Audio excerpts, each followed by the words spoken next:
Keluarga pemilik rumah histeris saat menyaksikan kobaran api yang menghanguskan rumahnya di Desa Sangkala, Kecamatan Kajang, Kabupaten Bulukumba, Sulawesi Selatan. Api pertama kali muncul dari atap rumah milik Jumria. Pemilik rumah yang berhasil menyelamatkan kemudian meminta bantuan warga memadamkan api dan menghubungi pemadam kebakaran Kabupaten Bulukumba. Kebakaran baru dapat dipadamkan 2 jam kemudian. Akibat pemadam kebakaran sulit mendapat air dan akses ke lokasi kebakaran sulit dijangkau.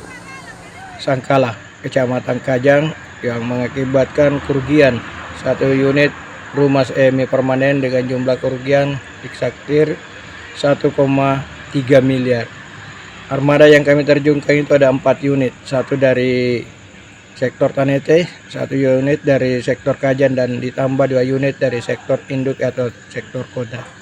Adapun kendala yang kami alami yaitu susahnya pengambilan air di daerah tersebut karena mengingat akses yang susah dan menyulitkan petugas untuk memadamkan api.